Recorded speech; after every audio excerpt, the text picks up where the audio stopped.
We all go through financially difficult times sometimes. During these periods, we often experience much more stress than necessary. If you are going through something like this, then we need to talk about it for a moment. First of all, financial pressure does not only affect your bank account. Over time, it changes how your mind works, how your body reacts, and how you perceive life. Because one of the mistakes we make is thinking only about this. When money becomes a constant worry, life can feel heavy even if nothing bad is actually happening. And many people think this means they are weak, incapable, or unsuccessful.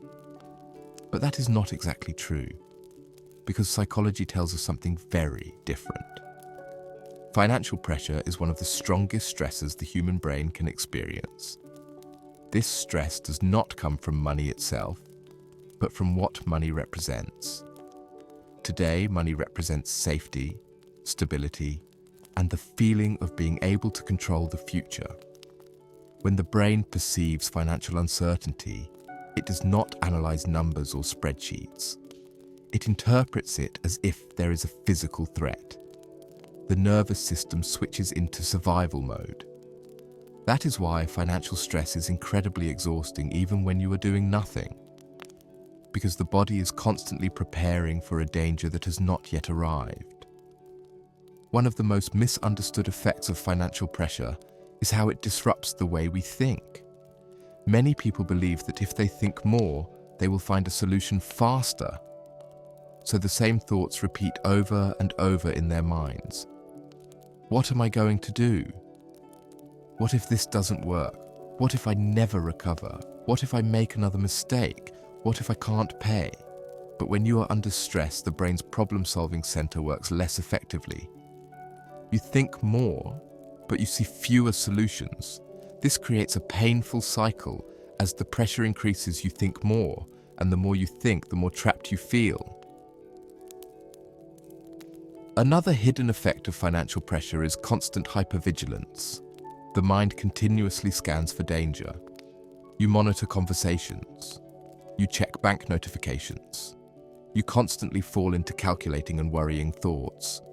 Even moments of rest feel uncomfortable because the brain does not trust calmness. This is why many people feel slightly better at night but more anxious in the morning. In the morning, the stress hormone cortisol naturally rises, and if uncertainty is present, the stress response activates immediately. This is not weakness, this is a biological process. Over time, financial pressure begins to affect a person's sense of identity. Instead of seeing the problem as a situation they are experiencing, a person starts to identify with it. Instead of thinking, I'm going through financial difficulty right now, they think, I'm a failure, I'm behind, I'm inadequate. This mental shift is dangerous because it makes recovery feel impossible. If the problem becomes your identity, effort starts to feel meaningless. But psychology makes a very clear distinction. Struggling financially does not mean you lack intelligence, discipline, or value. It simply means you are trying to manage uncertainty with limited resources. And that is difficult for every human being. So what actually helps? Not motivational speeches, not pretending everything is fine, and definitely not forcing yourself by saying, I must find a solution immediately. The first step is reducing mental exposure. Thinking about money all day does not produce solutions. It produces exhaustion, and it mentally drains you deeply. The nervous system needs boundaries. Set a specific time to think about financial matters. Outside of that time, gently redirect your mind. This does not make you irresponsible. On the contrary, it makes you more strategic and more planned. When the brain knows there is a specific time allocated to deal with this issue, it stops being in a constant state of panic. The second step is separating survival from self-worth. Financial pressure makes everything feel personal. But money problems are not moral failures. A person's value is not measured by their current financial situation. When you separate identity from circumstance, the mind finds space to breathe and begins to think more clearly. The third step is focusing on what you can control. Uncertainty overwhelms the brain because it removes the sense of control. Even small areas of control create balance. Structure your mornings, create simple routines, organize your environment as much as you can. These may seem small, but psychologically they send signals of safety. And the feeling of safety allows the brain to exit survival mode. It is also important to understand this. Financial pressure narrows perception. When under stress, the mind focuses only on immediate threats. Long-term thinking becomes difficult. This does not mean you are incapable of planning. It means your nervous system is prioritizing survival. When stress decreases, clarity returns. That is why major decisions made while feeling extremely overwhelmed often lead to regret. First, stability, then decisions. One of the most damaging beliefs is this: strong people don't feel overwhelmed. In reality, strong people often feel more pressure because they care about responsibility, outcomes, and consequences. But the goal is not to be fearless. The goal is to remain balanced even while fear exists. And balance is built not by attacking yourself, but by understanding yourself. Financial pressure is not a personal verdict. It is a psychological state. States change, even if it feels endless in the moment. It is not permanent. Your mind is reacting to uncertainty right now, not predicting your future. With time, structure, and reduced pressure, the same brain that feels overwhelmed today becomes functional again.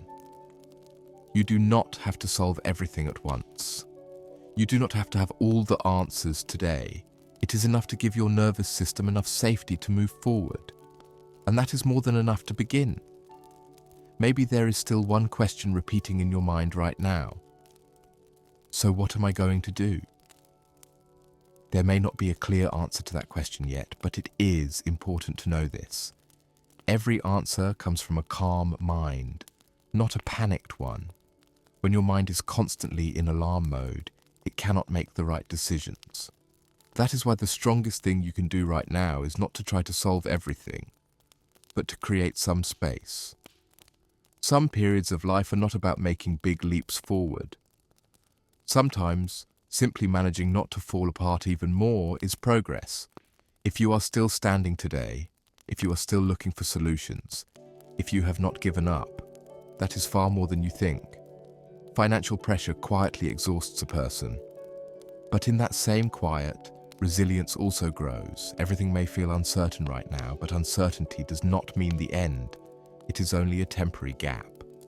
And very often, direction becomes clear right inside that gap. Remind yourself of this. This period is not you. It is just a road you are passing through, and roads always continue at some point. And maybe right now nothing feels clear. Maybe your mind is still confused.